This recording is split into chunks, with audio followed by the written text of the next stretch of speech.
it going, YouTube? How you guys doing today? So today we're going to be talking about minor scales and making them easy to understand.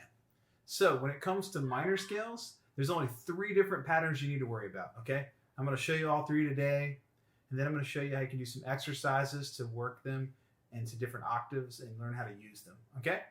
So I'm going to make this as simple as possible, guys. This will be a piece of cake. So I'm going to start here on the 5th fret of the low E string on an A, okay?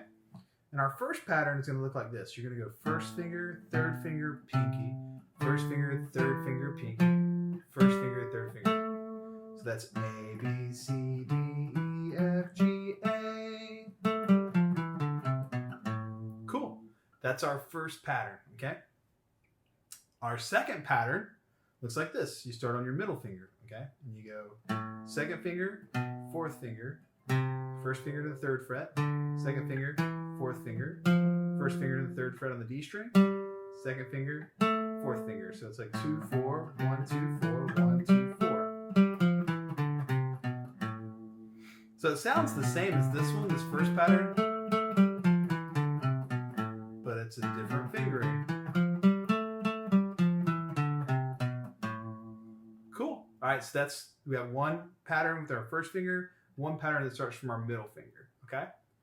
The third pattern is going to start from our pinky, okay? What we're going to do is we're just going to go pinky, and then first finger on the A string, middle finger, pinky, first finger on the D string, middle finger, pinky, first finger. So it's 4, 1, 2, 4, 1, 2, 4, 1. The first one is 1, 3, 4, 1, 3, 4, 1, 3. This one's 2, 4, 1, 2, 4, 1, 2, 4. And this one's 4, 1, 2, 4, 1, 2, 4, 1. Which is kind of awesome. They're symmetrical. So your fingers are always in the same frets. So I've got this one. We'll call this pattern 1. And I got this one, which we'll call pattern 2. And I got this one, which we'll call pattern 3. Cool. Now you can do that from any root note. Like, so if I started here on D, same thing.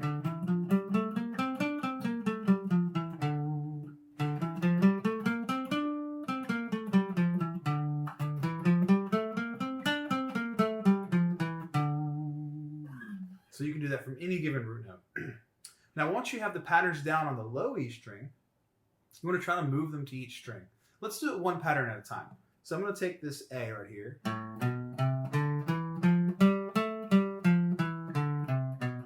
That first finger pattern, I'm going to move it down here to the A string.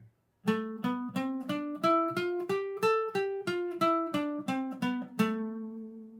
I'm going to take it down to the D string. Now, right here, you see it shifted right there. So when you go across a G string, I call it the G-B barrier. That's between the G and the B string. Then you have to move up a fret to compensate for how the guitar is tuned.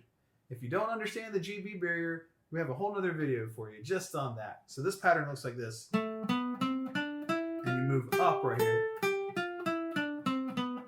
So I got the low E string, the A string, and the D string. Moving up right there. There you go. Now I'm going to come down to the G string. What I'm going to do is just go up the same pattern, then I have to move up on the B string and then continue like normal. So every time you go from G to B, you move up, and every time you go from B to G, you move down. That's the abbreviated explanation of the B barrier. Then I'm going to take A to this string, and then finally this string. So I've taken this pattern, then from the low E string, the A string, the D string, the G string, the B string, and the high E string. Now, let's do the same thing with the middle finger pattern. So low E string, A string, oops, sorry, D string, the G string, some of them move up right away, the B string, and the high E string. Cool. So we did it for pattern 1, we did it for pattern 2. Now we're going to do it for the third pattern. Okay, so I'm going to start here. Let's move it up here to the next string, same thing. Then move that top note up because it hits the B string. Now here.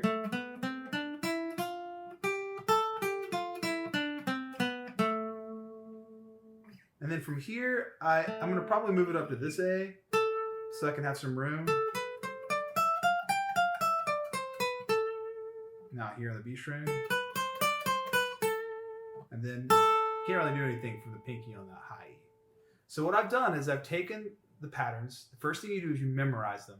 So spend 1 week just memorizing the patterns. And then the second week, try to play the patterns from each string, just like I did. And once you get that going, you can actually start connecting them together. So I'm going to start on the low E string right here. I'm going to go. Now when I get to this root note right here on the D string, I can decide which pattern do I want to use. Do I want to use pattern 1?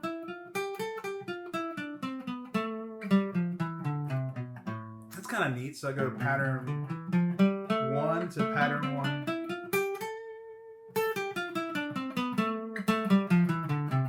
Now I have 2 octaves of the scale. I might go pattern 1 and decide to do the second pattern.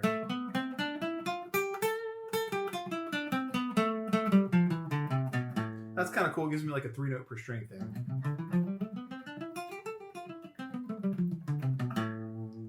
Cool.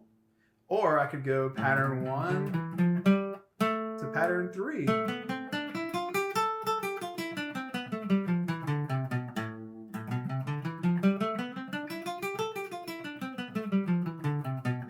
Now I have 2 octaves of the minor scale, okay?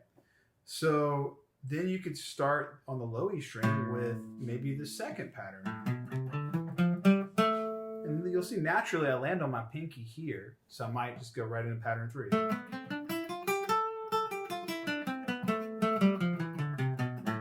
Pretty cool, huh? 2 octaves. I'm gonna go third finger here, so this would be pattern 3. And I naturally land on my first finger, so I'm just going to go right into pattern 1.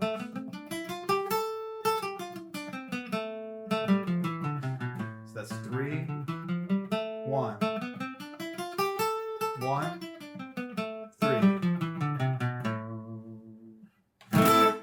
Now, what I can do is go to the next string right here, A, and I'm going to do the same thing. I'm going to do pattern 1. So I land here, maybe I do pattern 3.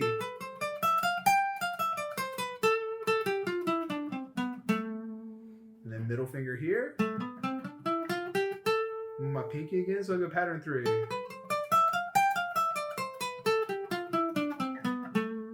And then pinky, pattern 3. Oh, I landed on my middle finger naturally, so I'm going to go to the second pattern. Or I might go pattern 3 to my first finger, and do that pattern. I can start on the D string if I wanted to, do pattern 1, land it on my middle finger, keep going, pattern 2.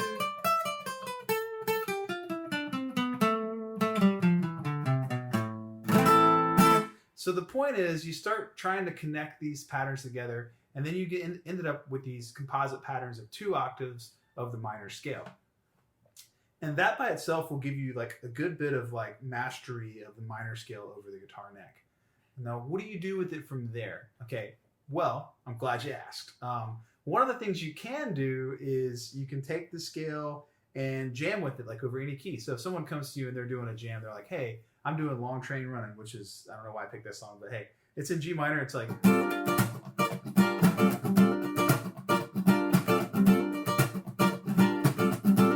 and then C minor, then G minor, E flat, B, 7, and G minor. Anyway, so that rhythm is in G minor, so I could be like, well, I want to jam in G minor, so I could find any G. Let's just say I go right here, so this G right here. Okay, well, I'm going to play my G minor scale.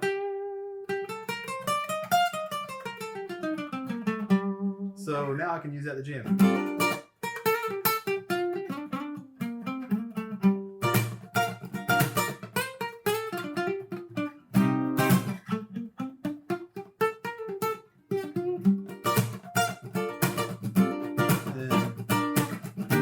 Maybe I come down here and I want to jam here. Maybe I go to this G minor.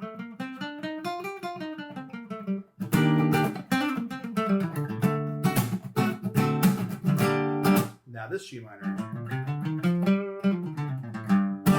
Whatever, I mean, you get the point. So now you can take your scale and you can jam with it, which is so awesome. And if you changed keys, like if someone went from the key of G minor suddenly to the key of E flat minor, which is kind of odd, for whatever reason, you can switch keys very rapidly just by finding your root note. You know, so for example, if I was here on G, I did G minor. Somebody like switch to the key of E flat minor, I can go right here. Do that pattern right there. So another exercise is to like randomly like switch keys in a position. So this game is fun. I'll go from 3 to 7, okay?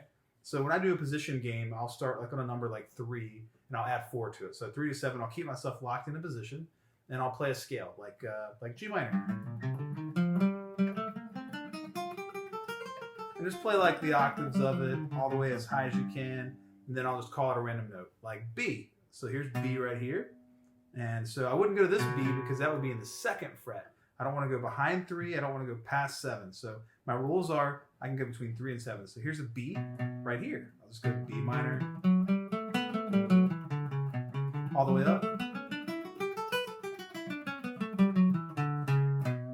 And call it another random one. How about C sharp minor right here?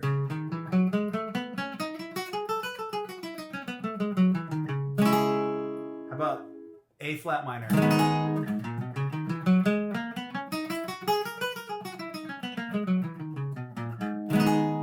And how about, I don't know, E minor. Here we go.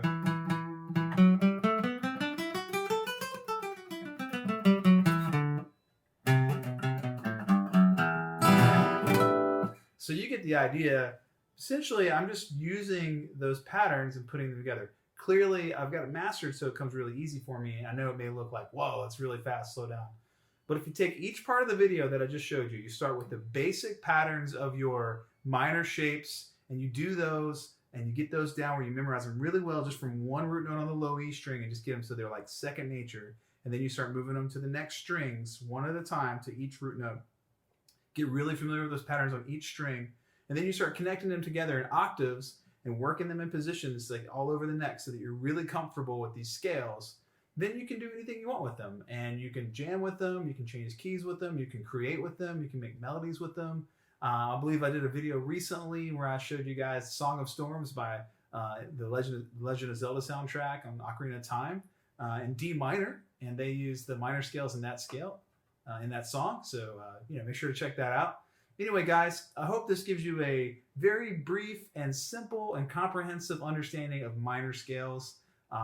Again, my name's Don. Please subscribe to our channel. Please comment if you want to learn something. It's great to see you guys. I'll see you next time.